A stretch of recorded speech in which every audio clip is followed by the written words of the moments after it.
So it's funny how a collection will evolve, and a collection is almost like a living thing, and it all has to do with your accessibility. Like in the beginning, I started collecting Matchbox Hot Wheels. That's what my accessibility was. Hot Wheels. I was like 12 years old. I started. I collected all my allowance just to get these cars. Yeah. Then later on, it was the it was going to NASCAR races, and I had the accessibility to do that, and that's how I got into that. And now that they closed down, now I go to resale shops, and I buy the I and that's the great thing about these phones now, right? I mean, if I see a toy that I don't even recognize, I go right to the phone, find out what year, what company, and I can look it up and see what it's worth or what it is, and it's great. I mean, now I find. It's like a little computer. Right now, you can find out anything about whatever's in front of you, if it's worth anything. Should you have it? Do you have it? Etc. It's I know. Thing. Not like I know it's fantastic.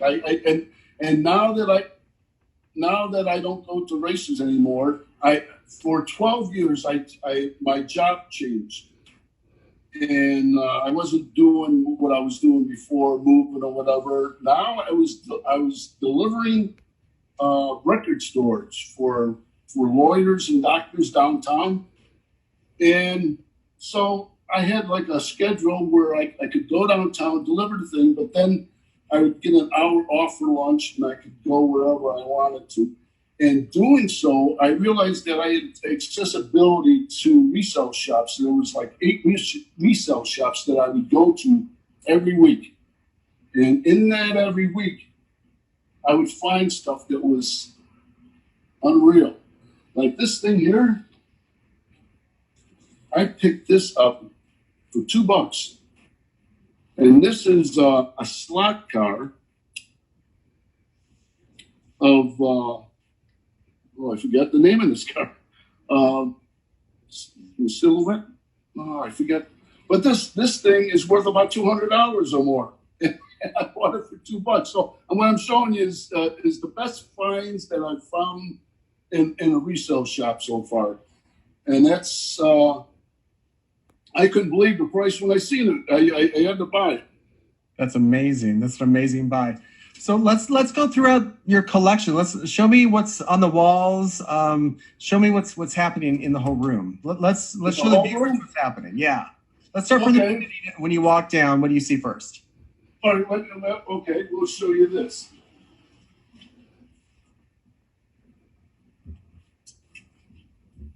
This is my collection of magazines. Now, these are all the magazines that I've had autographed through the years, either for NASCAR, NHRA. Most of them are done by George Barris, and those are the older ones. Magazines from 1960s. These are called like Model Car Science, and also Rod and Custom. Most of them are done by George Barris, but also some other ones. And the reason why is I have so many. I have about like 250 autographs of George Barris, and I'll tell you a reason how I got that before. Then this is my collection of large cars, of Speed Racer, and also this poster here. It's not just a regular poster. I don't think you can see it on the camera, but this is one of those special 3D posters that were only given to the theaters to advertise that the movie was coming out. In fact, I just got this thing. It's fantastic. It's if you see it in person, it really pops. But these are my big cars, and also, like I said, I started buying at resale shops, and I could buy these for $2 a piece. I could buy action figures for $5 for $1, and so I had all these Hollywood cars. So I started adding figures to these cars, And so Nice. here over, yeah, I know it's $5 for an hour. I couldn't beat it. So I You started can't beat that price. No, you can't. Got to do it. Well, especially now. Now you can't even get there. And when I first started, I was like here is Jurassic Park.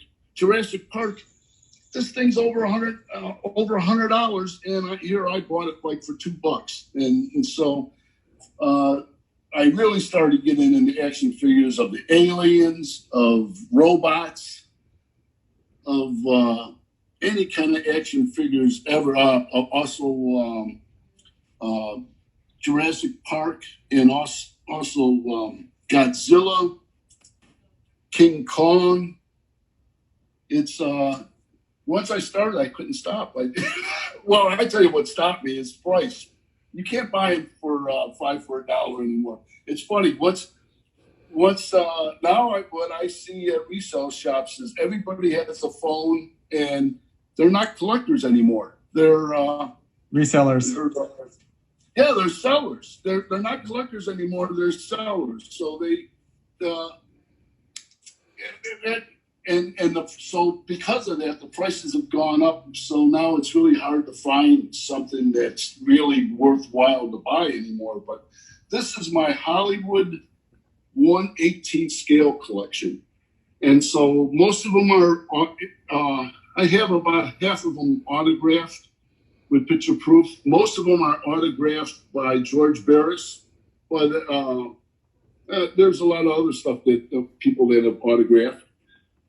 I was going to tell you, the reason why I have over 250 autographs by George Barris is because for the longest time, he wasn't doing shows. And then, unfortunately, his wife passed away. And when his wife passed away, he started doing shows again, which was great for me. So I met him the first time, and I brought a bunch of stuff.